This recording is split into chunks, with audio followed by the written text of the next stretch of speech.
Oui, alors bonjour à tous, bonjour à tous, mais surtout bonjour à mes chers compatriotes utilisateurs de Uber.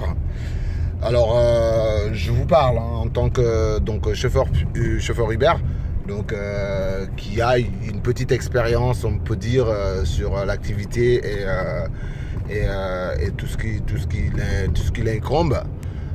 Donc voilà. Alors moi je voudrais revenir sur quelques modalités en fait à respecter, notamment par les chauffeurs, mais aussi par les utilisateurs. Parce que tout le monde sait que bon, dans la vie, rien ne peut avancer sans du respect. S'il n'y a pas respect, eh ben, on peut dire que tout est perdu d'avance. Vous voyez ce que je veux dire? Donc voilà.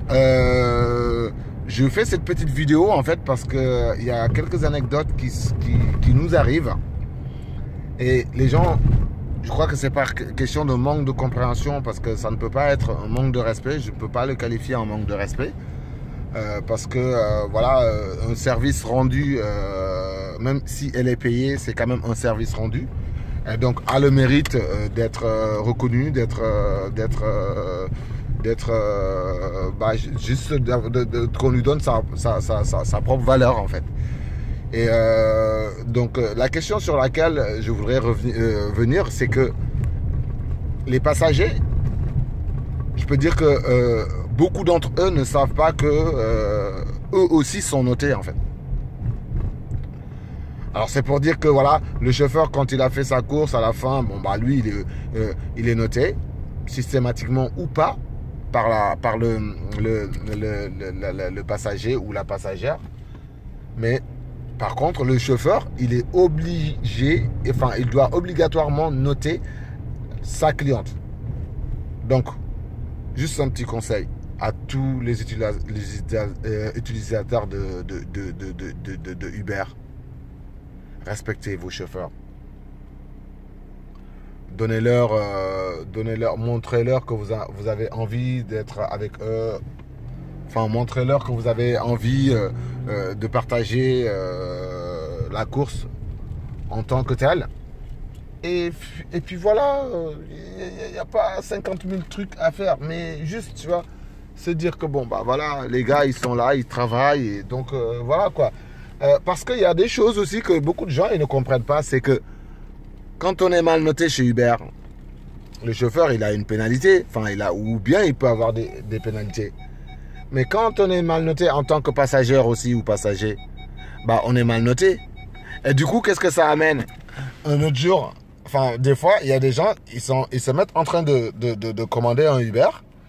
Et ils disent, ouais, ça fait 10 minutes, ça fait 20 minutes que je commande, j'y arrive pas. Ah ben, tu vas pas y arriver. Ou bien tu vas y arriver difficilement. Parce que tu n'as pas une bonne note. D'accord? Donc, essayez, vous, en tant que client, d'avoir aussi une bonne note. Et c'est facile. Le chauffeur, il ne veut rien du tout. Après avoir accepté sa course qu'il doit transporter, tout ce qui lui reste à vous demander, c'est un sourire, c'est une compréhension, c'est une tolérance, c'est un petit échange. Voilà, qu'il sache qu'au moins, vous ne l'avez pas comme chauffeur, juste comme chauffeur. Et après, basta, quoi, tu vois. C'est pas ça la vie. D'accord? Nous, on cherche à vous respecter, à respecter tout le monde. On vous adore d'ailleurs. Parce que grâce à vous, nous, on est là. Pour vous rendre service. D'accord? Donc, c'est vice-versa. C'est une spirale qui tourne, tu vois.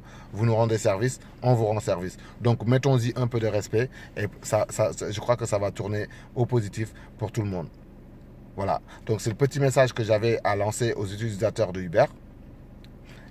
Aux collègues de chauffeurs aussi. Et puis bah, tout le monde à qui ça pourrait intéresser un jour de faire Uber ou de devenir Uber. C'était votre ami Malik, donc voilà, qui tenait à faire cette petite interlude pour remémorer, comme je le dis, hein, ce que je viens de souligner. Donc pensez-y, pensez à la note. Pensez qu'il n'y a pas que le passager qui note le chauffeur aussi, il note le passager. Et c'est vrai que si le trajet ne s'est pas bien passé, s'il y a un tel manque de respect, eh bien, on est tous humains. Voilà. Après, c'est le cœur qui juge. Donc voilà. C'était pour vous passer ce petit message-là, matinalement. alors sur ce, bah, je vous salue tous. Et puis vous souhaite un très bon dimanche. Et puis bah, vous dit bonne journée. Profitez du soleil, profitez des matchs du mondial et tout. Mais surtout profitez de Sénégal-Japon cet après-midi. Ciao, ciao.